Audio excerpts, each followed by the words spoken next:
जळगाव शहराला लागूनच सावखेडा शिवाराचा हा परिसर आहे। हा परिसर पाणीपुरवठा मंत्री गुलाबराव पाटील यांच्या मतदारसंघामध्ये येतो। मात्र या ठिकाणच्या नागरिकांना गेल्या 4 वर्षापासून जे आहे पाणीच मिळत नसल्याची या ठिकाणी तक्रार आहे। तब्बल 15 ते 20 दिवसाआड या ठिकाणी पाणी येतं, त्यामुळे यांना टँकरचा अतिरिक्त खर्च करावा लागतो आणि टँकरच्या माध्यमातून या ठिकाणी यांना पाण्याची समस्या सोडवावी लागते आहे। ना महापालिका ना जिल्हा परिषद अशा पद्धतीने यांच्याकडे कुणीही लक्ष द्यायला तयार नाही आहे आणि त्यामुळे या ठिकाणच्या महिला असतील किंवा नागरिक असतील यांना वेगवेगळ्या अडचणींचा सामना करावा लागतो आहे। आपण या ठिकाणच्या नागरिकांशी बोलण्याचा प्रयत्न करणार आहोत की त्यांना कशा पद्धतीने अडचणी सामना करावा लागतोय, काय नेमकं ताई किती दिवसापासून या ठिकाणी पाण्याची समस्या आहे, नेमकी काय समस्या आहे? गेली 4 वर्ष झाले आम्ही इथं राहत आहोत, परंतु पाण्याची इतकी प्रचंड समस्या आहे की कधी कधी 15 दिवस काय 20 दिवस काय म्हणजे दिवस सांगता येत नाही कधी येईल पाणी। खूप प्रचंड सामना करावा लागतो, त्यामुळे आमची जी लाईफस्टाईल आहे ती बिघडून गेलेली आहे। म्हणजे मुलांकडेही धड लक्ष दिलं जात नाही, काहीच नाही। आणि म्हणजे सांगायचं काय तर पाण्याशिवाय, पाणी हे जीवन आहे, पाण्याशिवाय कुठलीच गोष्टी होऊ शकत नाही। आणि पाणी येत नसेल तर म्हणजे सर्व गोष्टी डिस्टर्ब होऊन जातात ना, मुलांकडे लक्ष दिलं जात नाही, काही नाही। आणि आमच्या बाजूला रोडाच्या पलीकडे पाणी येतं आणि आमच्याकडेच नेमकं पाणी येत नाही का? आम्ही इकडे नागरिक नाही आहोत का जळगाव जिल्ह्याचे? काय नेमकी अडचणी होतात तुम्हाला पाणी नसल्यामुळे? दिवसभर सुरुवातच दिवसाची पाण्याने होते। ती पाणीच नसेल तर सुरुवात कशी होणार? ना मुलांच्या आंघोळी होतील, ना आंघोळी नाही झाल्या तर शाळेत वेळेवर जाणार नाही, स्वयंपाक वेळेवर होणार नाही।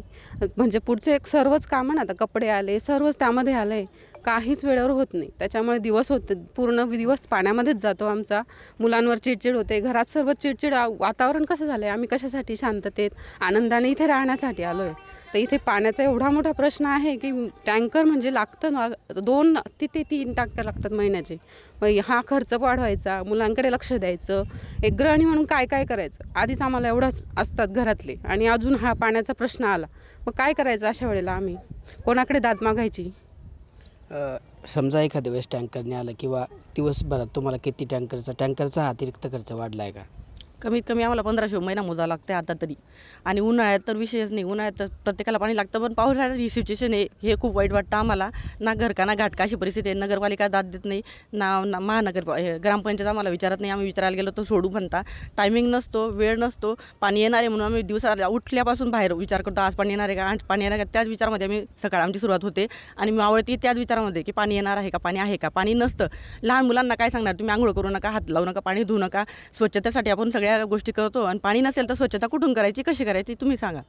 पाणी वाचवावं लागतं का तुम्हाला? मग वाचवावं लागतं म्हणजे आम्हाला पाणी नाही तर आम्ही 500 रुपयाचं टँकर मागवतो आणि ते एकदम जपून वापरतो। वेस्टेज पाणीसुद्धा आम्ही ते वापरून घेतो।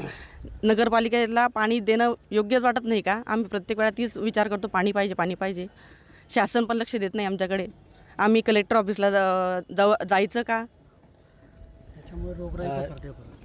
4 वर्षापासूनची तुमची या समस्याबद्दल तुम्ही कोणाकोणाकडे आतापर्यंत तक्रार केली आहे आणि तुम्हाला काय उत्तर मिळालं आहे? आम्ही पाणी पुरवठा मंत्रीकडे जाऊन आलो, महानगरपालिकेकडे दाद मागितली, कलेक्टर साहेबांना दाद मागितली, CO मॅडमला सांगितलं गेलं।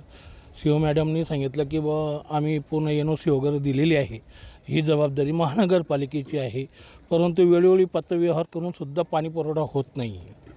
आणि आम्हाला ग्रामपंचायतीचं काय उत्तर मिळतं? ग्रामपंचायतचं उत्तर आहे की कंडारीचं आमचं ते सबस्टेशन आहे, त्याचे कधी DP जळून जाते किंवा पाईपलाईन फुटून जाते, त्यामुळे महिन्यातून किंवा 15 दिवसातून किंवा 25 दिवसातून कधीही पाणी सोडू आम्हाला बोलायचं नाही, आमच्याकडे तक्रार करायची नाही।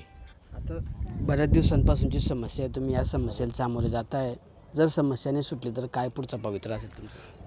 पुढचा पवित्रा आम्ही कलेक्टर ऑफिसला सगळे महिला वगैरे आम्ही मोर्चा काढणार आहोत आणि आमरण उपोषण करण्यास तयार आहोत आम्ही। तर हे या ठिकाणचे नागरिक आहेत, गेल्या 4 वर्षांपासून त्यांच्या या समस्या आहेत। पाणी ही मूलभूत सुविधा आहे, मात्र या नागरिकांना पाणीसुद्धा मिळत नसल्याने मोठ्या अडचणींचा सामना करावा लागतो आहे। भर पावसाळ्यामध्ये पैसे देऊन या ठिकाणी टँकरने या ठिकाणी या लोकांना पाणी भरण्याची वेळ आली आहे। एकीकडे महापालिका म्हणते की ग्रामपंचायतीचा हा भाग आहे, तर ग्रामपंचायत म्हणते की महावितरणच्या वीज पुरवठ्यामुळे आम्हाला या ठिकाणी पाणी पुरवठा सुरळीत करता येत नाही, त्यामुळे ना घरका ना घाटका अशीच परिस्थिती या ठिकाणी या नागरिकांची झालेली आहे। महापालिका दाद द्यायला तयार नाही, तर दुसरीकडे जिल्हा परिषद या लोकांची गोष्ट मनावर घ्यायला तयार नाही आणि त्यामुळेच मोठ्या अडचणींचा या ठिकाणी सामना करावा लागत असून भर पावसाळ्यामध्ये या लोकांना टँकरने पाणी पुरवठा करण्याची वेळ या ठिकाणी आल्याचं चित्र पाहायला मिळतं आहे। किशोर पाटील, TV9 मराठी, जळगाव।